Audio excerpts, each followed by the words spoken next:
Hello students, welcome to Phoenix. आज हम लोग एक न्यू टॉपिक देखेंगे, लॉगरिदम। और ये जो टॉपिक है ये काफ़ी इंपॉर्टेंट हो जाते हैं हमारे जेईई मेंस एंड एडवांस के पॉइंट ऑफ व्यू से, क्योंकि ये हमेशा यूज होते हैं कैलकुलस में। तो चलो हम लोग लॉगरिदम स्टार्ट करते हैं। पहले तो लॉगरिदम होता क्या है? तो हमारे पास बहुत सारे बिग नंबर होते हैं, उसे हैंडल करना काफ़ी डिफिकल्ट होता है। तो लॉगरिदम क्या करता है, उस बिग नंबर को एक स्मॉलर में कन्वर्ट करके उसे हैंडल करता है। तो चलो हम लोग देखते हैं कि एक्चुअली लॉगरिदम होता क्या है। पहले हम लोग ये जान लेते हैं कि लॉगरिदम को डिनोट कैसे करते हैं, उसके बाद हम लोग उसके डेफिनेशन पे जाएंगे। लॉगरिदम इज डिनोटेड बाय, देखो ये सिंबल से हम लोग डिनोट करते हैं। अब आपको यहां समझ में आएगा, ये logarithm of n to the base a। यहां पे n क्या है हमारा और a क्या है हमारा। जो n है यहां पे, इसे हम लोग बोलते हैं आर्गुमेंट, ओके। एंड a को हम लोग बोलते हैं बेस। आई होप ये क्लियर हो गया। n को हम लोग आर्गुमेंट बोलेंगे और a को हम लोग बेस बोलेंगे। एंड इसे रीड कैसे करते हैं, एंड रीड एज, इसे कैसे पढ़ेंगे कैसे, ठीक है ये लिखा हुआ ऐसा है, लेकिन इसे पढ़ेंगे कैसे, ये logarithm of n to the base a। तो इसे हम लोग रीड करते हैं, देखो LOG, ये लॉगरिदम का एक छोटा पार्ट ले लेते हैं जो बताता है हमें क्या है कि लॉगरिदम है। ये हमारा हो गया लॉगरिदम, लॉगरिदम ऑफ, क्या रीड करेंगे, देखो ये लॉगरिदम है ऑफ, किसका लॉगरिदम निकालना है, n का। ये हमारा हो जाएगा लॉगरिदम ऑफ n। आगे इसे बेस बोलते हैं, तो यहां पे लिखेंगे हम लोग to the base a।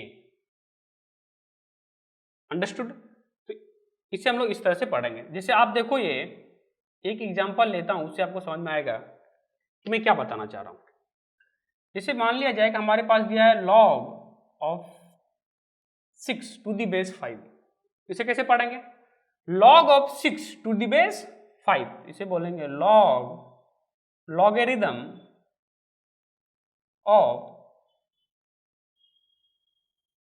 Of 6 to the base 5।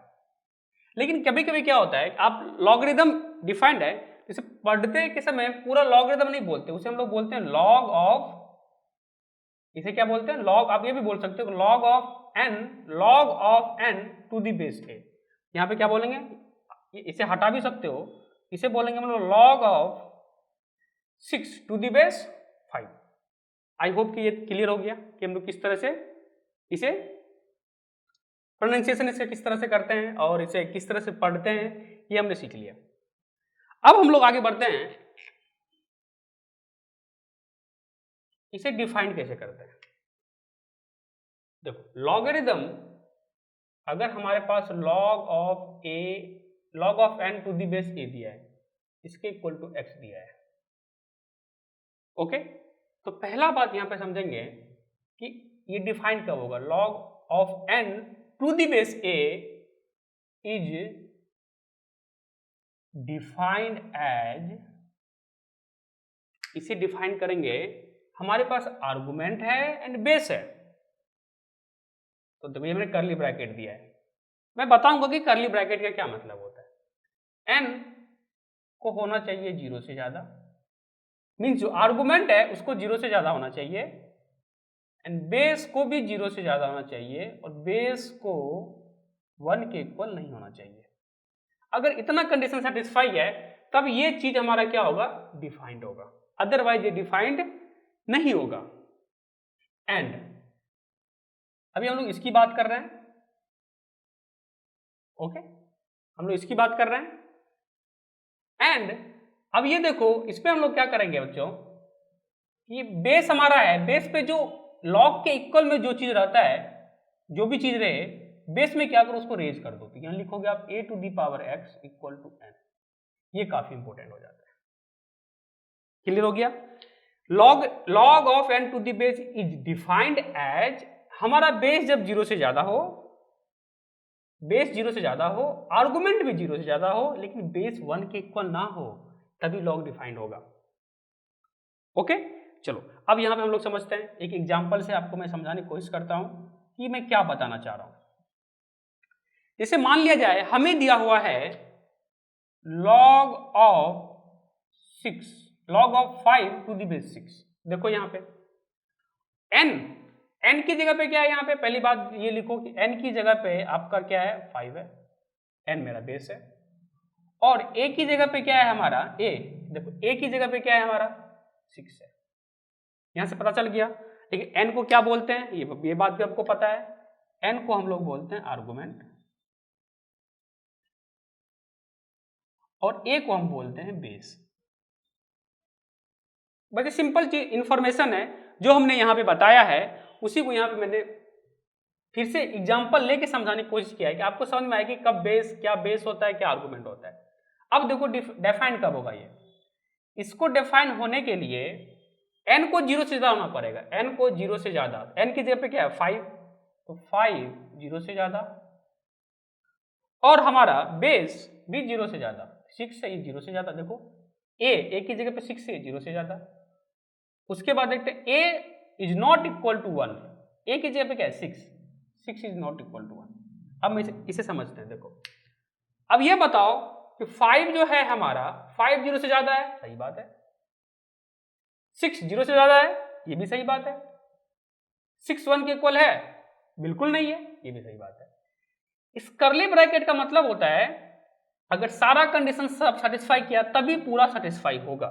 इसका कहने का क्या ये मतलब है, ये कर्ली ब्रैकेट ये भी सेटिस्फाई होना चाहिए, ये भी सेटिस्फाई होना चाहिए, और ये भी सेटिस्फाई होना चाहिए। अगर तीनों एक साथ सेटिस्फाई हो रहा है तभी हम बोलेंगे कि ये सही है, ये सेटिस्फाई है। इसका मतलब क्या हो गया कि ये जो पार्ट है मेरा logarithm of 5 to the base 6, ये मेरा क्या है, ये डिफाइंड है, ये मेरा क्या है, डिफाइंड है। ओके, चलो एक दूसरा एग्जांपल लेते हैं और यहां से आपको क्लियर हो जाएगा। जैसे मान लिया जाए मैं आपके सामने ले रहा हूं कि log ऑफ 6 आर्गुमेंट में log of -5 to the base 6। अब यहां पे देखो n की जगह पे क्या है हमारा, यहां पे n की जगह पे हमारा -5 है और a की जगह पे हमारा 6 है। अगर आप यहां पे ध्यान से समझो, अगर ये कर्ली ब्रैकेट हम लिखे तो क्या हो जाएगा, n की जगह पे -5 है, देखो n 0 से ज्यादा होना चाहिए, तो n की जगह पे क्या है -5, तो -5 0 से ज्यादा अपने लिख लेते हैं, और a 0 से ज्यादा होना चाहिए, a क्या होना चाहिए हमारा 0 से ज्यादा, लेकिन a की जगह पे क्या है हमारा 6 है, तो 6 0 से ज्यादा, और a जो है 6 1 के इक्वल नहीं होना चाहिए। देखो अब यहां समझते हैं, देखो ध्यान से समझते हैं, -5 0 से ज्यादा है, बिल्कुल नहीं है, -5 0 से ज्यादा कैसे हो सकता है, क्योंकि -5 नेगेटिव है, ये सेटिस्फाई नहीं किया। 6 0 से ज्यादा है, सेटिस्फाई किया, 6 1 के इक्वल नहीं है, ये भी सेटिस्फाई किया। लेकिन देखो सारा कंडीशन सेटिस्फाई एक साथ नहीं कर रहा है, सो इसीलिए ये क्या होगा, ये जो मेरा पार्ट है logarithm of -6 to the base 6, ये क्या है, नॉट डिफाइंड। ये हमारे क्या हो जाएंगे, ये हमारे नॉट डिफाइंड हो जाएंगे, ये क्या हो जाएंगे हमारे नॉट डिफाइंड। ओके, हमने क्या क्या देखा कि लॉगरिथम को किस तरह से डिनोट करते हैं, और हमने देख लिया कि logarithm of n, log of n to the base a, n को हम लोग बोलते हैं आर्गुमेंट, a को बोलते हैं बेस, और इसे कैसे पढ़ते हैं, log of n to the base a। ये था, इस एग्जांपल से हमने समझ लिया था, और इसका डेफिनेशन क्या था ये हमने देख लिया। तो हम लोगों ने लॉगरिथम क्या होता है वो डिफाइन कर लिया है, एंड उसको कैसे डिनोट करते हैं और उसे कैसे रीड करते हैं ये भी हमने समझ लिया है। तो हम लोगों ने एक लास्ट में एक हमने प्रॉपर्टी लिखा था, हम लोग उसे समझते हैं। मैं इसे डबल स्टार से इसलिए बता रहा हूं कि इसके बिना लॉगरिथम अधूरा है। अगर आपको वो आता है मतलब लॉगरिथम आपको आता है, अच्छे से समझना मैं क्या बोल रहा हूं। ये चीजें मैंने लिखी थी वहां पे, log ऑफ n ये था, ओके। और इसे हम लोग लिखते हैं implies दैट, डबल एरो है, ओके। बेस पे जो पावर है उस पे रेज करो x, ये हो जाएगा a to the power x equal to n, ऐसा होगा। अब ये क्या है समझते हैं। देखो इसका क्या कहने का मतलब है, अगर आपको ये बात समझ में आ गया ना तो आपको क्लियर हो जाएगा। देखो हम लोग एग्जांपल समझते हैं, फिर आपको पता चलेगा कि मैं क्या बताना चाह रहा हूं। इसे हमारे पास दिया हुआ है log 8 टू दी बेस 2, इसका वैल्यू बताना है। देखो अभी हमारा मतलब ये देखो हमारे पास लेफ्ट साइड जो था log of n to the base a, ये दिया हुआ है। हमें फाइंड क्या करना है, हमें x फाइंड करना है। तो x का वैल्यू क्या होगा, आप राइट साइड देखो, राइट साइड में ये देखो, इसका कहने क्या मतलब है, x मतलब वैल्यू आएगा log का, ओके। बेस पे अब से देखो करते कैसे, बेस पे क्या पावर रेज करोगे कि n के इक्वल हो जाए। यहां से देखो हमने बेस पे पावर क्या रेज करना है कि वो n के इक्वल हो जाए। फिर से बेस पे पावर क्या रेज करेंगे कि वो n के इक्वल हो जाए, और जो पावर रेज करेंगे वही मेरा क्या होगा, x होगा। बात आई समझ में। मीन्स लॉगरिदम की वैल्यू निकालनी है, अगर उसके इक्वल टू x है, इसे हम लोग लिख सकते हैं जो बेस है उस पे जो इक्वल टू है वो पावर रेज कर देंगे तो वो आर्गुमेंट के इक्वल हो गया। मीन्स a पे पावर x रेज कर दिए तो वो n के इक्वल हो गया। ये बात क्लियर है। तो यहां से देखो इसका वैल्यू क्या आएगा, मीन्स 2 पे, अब देखो ये 2 है, 2 पे क्या पावर रेज करेंगे, 2 पे हम क्या पावर रेज करें तो 8 के इक्वल होगा। ऑब्वियस सी बात है, 2 पे पावर क्या रेज करोगे आप, 2 पे पावर आप 3 रखोगे तो किसके इक्वल हो जाएगा, 8 के इक्वल। देखो राइट साइड में देखो, यहां से a to the power x equal to n, जो x था वही मेरा वैल्यू क्या होगा लॉग का। तो 2 पे पावर क्या रेज किया हमने, 3 किया, तो किसके इक्वल हो गया, आर्गुमेंट के इक्वल। आंसर इसका क्या हो गया, 3। ये आंसर क्लियर हो गया। यही चीज है। मैं एक एग्जांपल और ले रहा हूं, आपको क्लियर समझ में आएगा। अगर हमारे पास दिया रहे log ऑफ 3, ये हमारे पास 9 है, इसका वैल्यू क्या होगा। 3 पे अब इसको कैसे करेंगे, देखो समझना इंपॉर्टेंट है। आप अगर इसे रटते जाओगे, ये भी याद कर लिया आपने, ये भी याद कर लिया, ये भी याद कर लिया, लेकिन क्वेश्चन बनाते समय आपसे क्वेश्चन नहीं होगा तो फायदा क्या हुआ याद करने का। तो आइडिया समझना है कि किस आइडिया के थ्रू हम सॉल्व कर पा रहे हैं। जैसे बेस हमारा क्या है 3 पे क्या पावर रेज करें 9 हो जाएगा। यहां पर अगर देखो 3 पे पावर अगर हम 2 करेंगे तो किसके इक्वल हो जाएगा, 9। इसका मतलब इसका वैल्यू क्या हो गया। आई बात समझ में, आई होप कि क्लियर हो रहा है। चलो एग्जांपल और लेते हैं एक हम। अगर यहाँ पे ये एग्जांपल ले, चलो मैं एग्जांपल ले लेता हूं कि 3, यहां पे मैं ले लेता हूं 1/3, बेस क्या है मेरा 1/3 है। 3 पे पावर क्या रेज करोगे कि 1/3 के इक्वल हो जाए, तो क्या रेज करोगे। अरे बाबा आप 3 पे पावर क्या रेज करोगे, 3 पे पावर अगर -1 कर दोगे तो किसके इक्वल हो जाएगा, 1/3 के। होगा कि नहीं होगा। 3 पे पावर -1 करोगे तो 1/3 के इक्वल होगा। इसका मतलब इसका वैल्यू क्या हो गया, -1। क्लियर हो गया। तो इस तरह से हम लॉगरिथम को समझते हैं। अब देखो आगे बढ़ते हैं, फिर आपको समझ में आते चला जाएगा कि मैं क्या बताना चाह रहा हूं। ओके, अब यहां पे देखो अगर हमारे पास ऐसा दिया रहे एक एग्जांपल, ये काफी इंटरेस्टिंग बात है। देखो कि लॉग बेस में मैंने 1 दे दिया, यहां पे मैंने 2 दे दिया, आर्गुमेंट 2 दे दिया। अब बताओ कि 1 पे क्या रेज करे पावर कि 2 के इक्वल हो जाए। 1 पे पावर क्या रेज करे कि 2 के इक्वल हो जाए। लॉगरिथम का मतलब यही है। अब बताओ अगर 1 पे पावर आप करोगे 1 तो ये 1 ही देगा। ओके, 1 पे पावर करोगे 2 क्या देगा, 1 ही देगा। 1 पे पावर करोगे 4 तो वो क्या देगा, 1 ही देगा। लाइक दैट आप ये बताओ कि 1 पे कुछ भी पावर करे वो 1 के इक्वल ही देगा, वो कभी 2 के इक्वल आएगा, बिल्कुल नहीं आएगा। इसका मतलब क्या हो गया कि नॉट पॉसिबल। इसीलिए log of 2 to the base a is not defined. आई बात समझ में। अब देखो ये चीजें जो हमने कुछ देर पहले समझी है, आपको याद होगा कि लॉगरिथम कब डिफाइंड होता है, ये चीजें log of n to the base a कब डिफाइंड होता है, ये डिफाइंड होगा व्हेन n आर्गुमेंट 0 से ज्यादा हो, बेस मेरा क्या हो, ये भी 0 से ज्यादा हो, बेस 1 के इक्वल ना हो। ये था मेरा डेफिनेशन। ये डिफाइंड तभी होगा log of n to the base n is defined as, ऐसा होगा तभी डिफाइंड होगा। अब ये देखो यहां से ध्यान से, जो हमारे पास log of 2 to the base 1 था, ये है, ये देखो कब n की जगह पे क्या है हमारा 2 है, और a की जगह पे क्या है हमारा 1 है, a की जगह पे क्या है हमारा 1 है। तो यहां से क्या पता चलेगा, अगर आप इसे लिखना चाहो n की जगह पे 2 है, ये क्या हो जाएगा, यहां पे लिखना है ना, n की जगह पे 2 है, ये क्या हो जाएगा 2 greater than 0, 2 greater than 0, okay. Base 1 से, देखो a 0 से ज्यादा होना चाहिए, तो a क्या है 1, तो 1 0 से ज्यादा है, 1 इज नॉट इक्वल टू 1। अच्छा, ये तो डिफाइंड ही नहीं है। तो आपने देखा हमने दो तरह से इसे डिफाइंड किया, मतलब सॉल्व किया।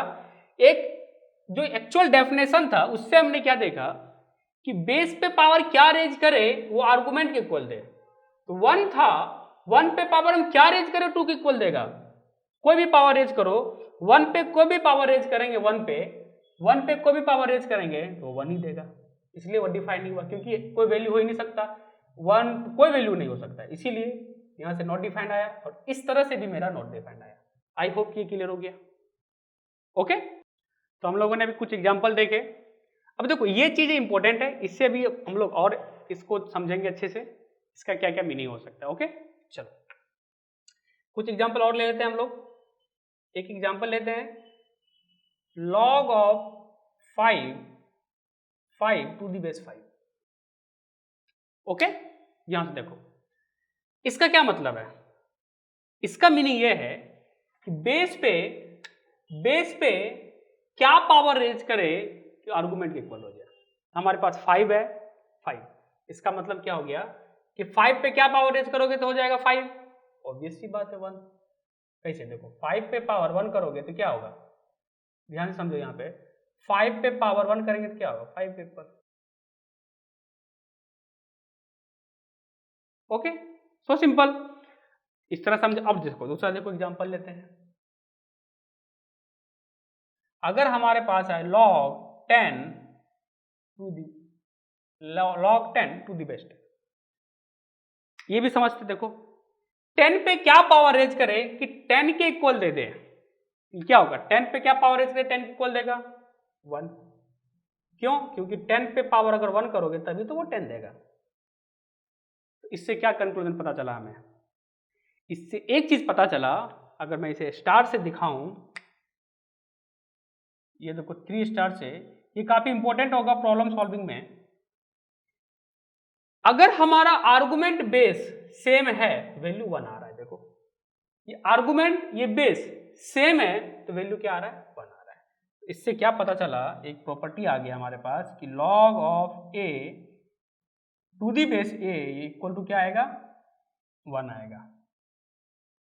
ये चीजें एक पता चली हमें, क्या पता चली, log of a to the base a equal to 1 आएगा। अगर हमारा आर्गुमेंट बेस सेम हो तो किसके इक्वल आएगा, वो हमारा 1 के इक्वल आएगा। यहां तक किसी की डाउट है, आई होप कि किसी को डाउट नहीं होगा। अब आगे बढ़ते हैं हम लोग नेक्स्ट पड़ाव की तरफ, ध्यान से समझो। अगर हम ये एक एग्जांपल देखें, log of 1 to the base 5, इसका वैल्यू क्या है, तो वही आइडिया याद रखो कि बेस पे क्या पावर रेज करे कि वो n के इक्वल हो जाए। हमारा यही आइडिया हमें रखना है याद, हमारा बस यही एक आइडिया है जिसे अगर हम याद कर लिए तो हमारा काम बन जाएगा। बेस पे क्या पावर रेज करे वो आर्गुमेंट के इक्वल देगा। यहाँ पे देखो बेस है 5 पे क्या पावर रेज करे वो 1 के इक्वल दे, तो क्या बोलोगे आप, बोलोगे सर 5 पे अगर हम 0 पावर रेज कर दे तो 1 के इक्वल दे देगा, देगा कि नहीं देगा, बिल्कुल। तो इसलिए इसका आंसर क्या हो जाएगा बच्चों, इसका आंसर हमारा हो जाएगा 0। क्लियर, चलो आगे बढ़ते हैं। अगर देखो लॉग ऑफ 110 ले लिया और आर्गुमेंट में मैंने 1 ले लिया, तब भी क्या होगा? आर्गुमेंट क्या है? 1 है, लेकिन बेस क्या है? 110 है। मतलब कि बेस पे हम पावर क्या रेज करें वो 1 के इक्वल आ जाए। तो 110 में क्या रेज करोगे पावर, वो 1 के इक्वल होगा। ऑब्वियस सी बात 0। क्यों? क्योंकि किसी भी नंबर पे पावर अगर हम 0 करते हैं तो किसके इक्वल होता है? वो 1 के इक्वल होता है। तो ये मेरा क्या हो जाएगा? 1 के इक्वल। इसका मतलब ये आ गया 1। तो इससे एक आइडिया मिला, एक प्रॉपर्टी यहां से हमें मिल जाएगा। वो प्रॉपर्टी क्या होगा, इसे भी मैं 3 स्टार से दिखा रहा हूं आपको। ये प्रॉपर्टी क्या आएगा यहां से? ये प्रॉपर्टी आएगा, अगर हमारे पास लॉग कोई भी रहे, बेस कुछ भी रहे, देखो बेस चेंज कर रहे हैं, मैंने बेस चेंज किया 5, लेकिन आर्गुमेंट को 1 ही रखा, तो वैल्यू क्या आया? 0। सिमिलर वे से हमने यहां पे क्या, बेस को चेंज कर दिया और आर्गुमेंट को 1 रखा, तब भी ओहो ये वैल्यू क्या आएगा? ये 0 आएगा, है ना? ये 0 आएगा। मीन्स आर्गुमेंट अगर 1 आ जाए तो क्या वैल्यू आ जाएगा? 0। तो यहाँ पे देखो आर्गुमेंट अगर हम 1 कर दे, इसकी वैल्यू क्या आएगी? हमेशा 0 आएगी। यही तो प्रॉपर्टी बना है इसका वाला। मीन्स अगर आपका आर्गुमेंट, ध्यान देना, अगर आपका आर्गुमेंट 1 है, बेस कुछ भी रहे, तो वैल्यू क्या आएगा? 0। तो यहां से क्या प्रॉपर्टी बना? एक, अगर हमारा बेस आर्गुमेंट अगर सेम रहे तो वैल्यू क्या आएगा? 1 आएगा। तो ये याद देखो, ये अधिक बहुत सारे आप देखोगे बुक्स में ये याद करने बोलते हैं, लेकिन हमने आपको जब एक आइडिया पता चल गया कि बेस पे पावर क्या रेंज करो 1 के इक्वल हो जाए, तो हमारा काम नहीं बन जाएगा। यहां भी देखो वही किया, इससे एक ये भी फॉर्मूला बना, एक ये भी फॉर्मूला बना। अगर बेस दोनों सेम रहे, बेस आर्गुमेंट सेम रहे, बेस एंड आर्गुमेंट सेम रहे, तो वैल्यू 1। अगर हमारा आर्गुमेंट 1 आ जाए, बेस कुछ भी आ जाए, मीन्स नेगेटिव नहीं होना चाहिए, पहले तो डिफाइंड होना चाहिए ना, वो वैल्यू क्या देगा? 0 देगा। अब एक एग्जांपल और देखते हैं, फिर उसके बाद हम लोग आगे बढ़ेंगे। देखो ये एग्जांपल और देखें हम लोग, सिंपल सी बात। एग्जांपल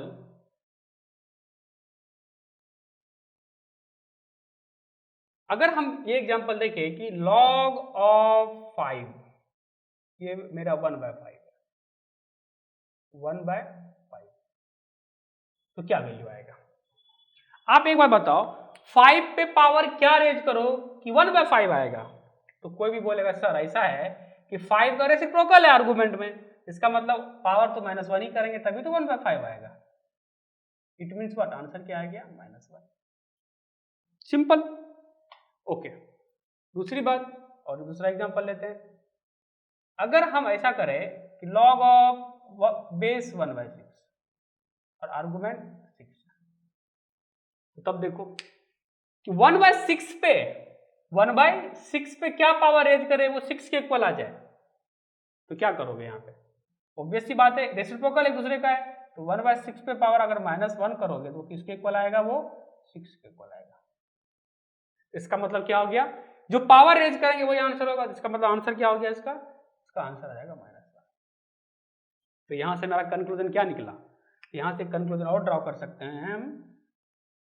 कंक्लूजन ये बता सकते हैं कि अगर हमारा आर्गुमेंट और बेस एक दूसरे का रेसिप्रोकल हो तो आंसर -1 ही आएगा। ये देखो आइडिया मैथ्स में ऐसे ही होते हैं बच्चे, कि आपको आइडिया पैटर्न देखना होता है कि किस पैटर्न में आ रहा है। अगर वो पैटर्न आपको समझ में आ रहा है तो जनरलाइज कर दो। तो यहां से देखो हमारा क्या मिला, पहला चीज ये पता चला कि अगर हमारा बेस ए है और आर्गुमेंट उसका रेसिप्रोकल है तो वैल्यू क्या आएगा? -1 होगा। उसके बाद और दूसरा यहां से क्या बता सकते हैं, और क्या बता सकते हैं यहां से? दूसरा यहां से बता सकते हैं कि चलो इसे में अगर हम देखें ध्यान से थोड़ा सा, ओके यहां पे हम थोड़ा इधर जगह लेंगे। हाँ, अगर इसे देखें 3 स्टार को, तो अगर बेस और आर्गुमेंट एक दूसरे का रेसिप्रोकल हो गया तो तब भी माइनस क्या होगा? 1 होगा आंसर।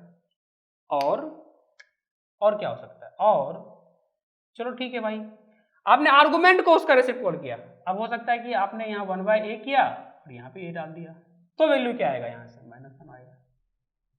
क्लियर हो गई? तो ये मेरी प्रॉपर्टी हो गई। कितने हो गए? 3। तो एक ये भी हो गए। ओके, तो हमने क्या किया कि छोटे छोटे एग्जाम्पल से रिजल्ट बताया, छोटे एग्जाम्पल से हमने रिजल्ट बताया और छोटे एग्जाम्पल से हमने रिजल्ट बताया। तो हमने कितने रिजल्ट समझे? अगर हमारा आर्गुमेंट बेस सेम हो, हमारा आर्गुमेंट बेस सेम हो तो वैल्यू 1 आएगा। अगर बेस आर्गुमेंट मेरा 1 आए, हमेशा आर्गुमेंट क्या है, देखो यहाँ भी 1 यहाँ भी 1, आर्गुमेंट 1 आए तो वैल्यू 0 आएगा। अगर आर्गुमेंट बेस रेसिप्रोकल एक दूसरे का हो तो आप वैल्यू क्या आएगा, -1 -1। आई होप कि समझ में आ गया होगा। ओके।